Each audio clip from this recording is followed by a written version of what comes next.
everybody. Thanks for joining me today. In case you're wondering why I'm standing out in front of the Manhattan Correction Center, Manhattan Detention Complex, that's what it is.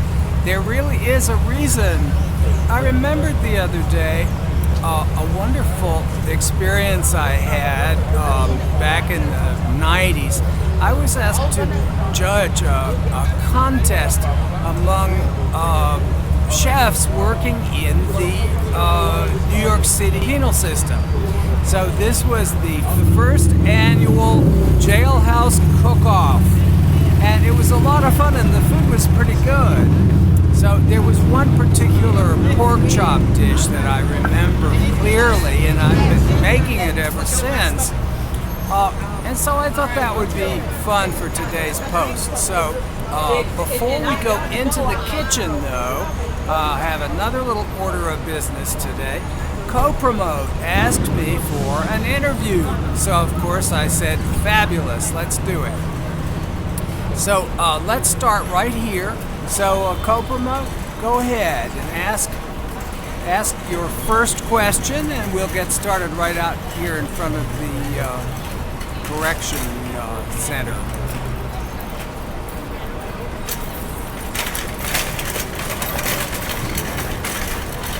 Hi, Co-Promote. I'm glad you asked that question. It's my favorite subject. Actually, one of the strangest things I've done in my food career is the subject of my post this week on brewspeckinthekitchen.com. So that's the place to go for an explanation of that one. But basically, I came to New York for love and for theater. But when auditions proved too daunting, then I turned to my other passion, which is, of course, cooking. So I had always cooked, and I waited tables to put myself through graduate school, and I always loved restaurants. So a career in food was not a stretch, but I could not have guessed that there would be such a range of activities and experiences that came along as they did. So I started with cookies, and then catering, teaching, writing, books, blogs, chocolate truffles, TV, department stores, Mexican restaurants, and I've had a camera in my hand through a good bit of it all. So that's in a nutshell, that's what I've been doing in these recent years.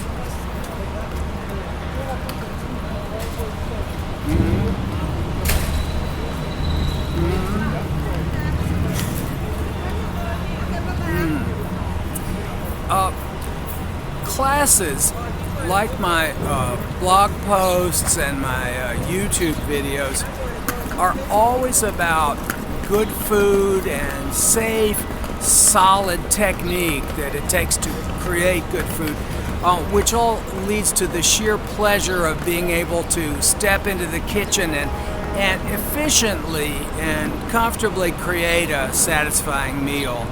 But at the heart of that whole experience for me has always been a profound respect for the ingredients and the cooks who have discovered what to do with them all over the world and through all the centuries of the human experiment. That reverence for the process and its roots has always driven my culinary passions and my need to share what I have learned. So I cannot speak for other teachers, but my need to connect the dots has always been central. Okay, next question.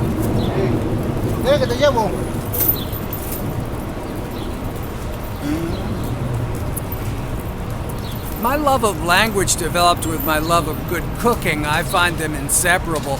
I've always written recipes, historical tidbits, technical clarifications and explanations. Then in the early 80s, a student of mine recommended me to a publishing house that was seeking a writer for a beautiful coffee table book they wanted to publish. So I auditioned for it, they hired me, and that became Produce, a fruit and vegetable lover's guide from Friendly Press in 1984. So after that, I never looked back. The official Fulton Fish Market cookbook came next, and that was 4 years of really hard work. That one was my idea. And since then, I've written many hundreds of recipes for school, for blogs, for my businesses, and I always have a few other projects in the works too. I'll keep you posted on the progress of my new novel.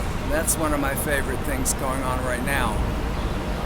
So I think we'll head to the kitchen and get started on our jailhouse pork chops. So you'll come with me, and you too co-promote, and we'll do a couple of more questions when we get there.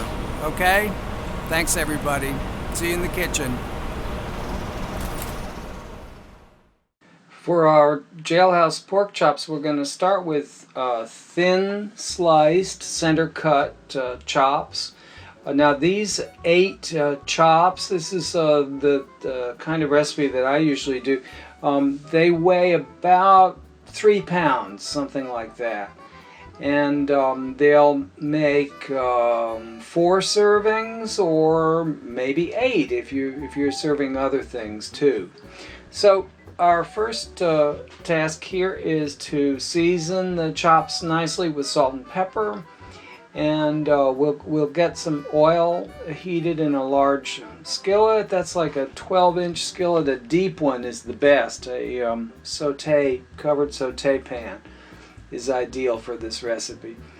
So we want to start browning the chops, and we have to do this in batches, like half of them at a time, and on both sides, of course. So while this is going on, we have time for a question from co-promote. Thank you co-promote. If I had known how to promote in the last decade or so, I might still be running one of my Mexican restaurants or my chocolate truffle business. Taco Sueño was the first one. It was a casual eatery across from Einstein Med School. And then that was followed by Yucatan, which was a big, beautiful restaurant nearby. Both of them had great food and a great look, and they each had loving and loyal customers. But among the poor business decisions that I've made through the years, I think it's safe to say that the fatal flaw in each project turned out to be a lack of marketing focus. Now there's a good question. About branding and marketing, get some help. Food is a full-time job. What were the requirements of creating recipes, sourcing ingredients, seeing to it that every plate is consistent? We're used to taking on extra jobs, worrying about Con Edison, table linen, staffing, deliveries, all of that. But it's truly impossible to do everything. So seek out another pair of eyes and another pair of hands to help you turn your vision into a consistent brand, and then to manage getting the word out to potential and your existing customers. Build trust with a marketing genius who's not afraid of hard work, and you'll be glad you did. Once your chops are all nicely browned, then take those out, and you want to get the onion nice and golden. Then add the garlic and the red pepper flakes, and as soon as they're fragrant, you can start to stir in the tomato paste, and then a little bit of Spanish paprika, just a teaspoon, and very quickly get the tomatoes in there because you don't want the paprika to burn. Then once you have the tomatoes in and a little water, rinse out the tomato can, at least a half cup or so. Then you can start adding your other ingredients. So you've got your 2 tablespoons of vinegar, a teaspoon of turbinado sugar, a generous teaspoon of dried oregano, a great big old pinch of dried thyme leaves, 2 or 3 bay leaves, and a half teaspoon of ground cumin. So those are the ingredients for the sauce. You need to let that work a little bit so everything starts to come together. You know, taste it, bring it to the simmer, add a little more water if you need it, a little more salt. Then you'll return the chops and just bury those nicely down in that sauce. So they have to cook for an hour or so until they get nice and tender. So you want them tender, very tender, but not falling apart. So gentle simmer, and that's my jailhouse pork chops.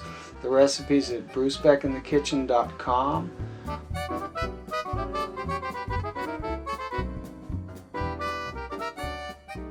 Thank you for joining me today, and thank you, Co-Promote. That was fun.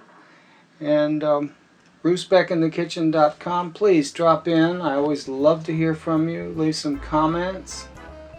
Thank you.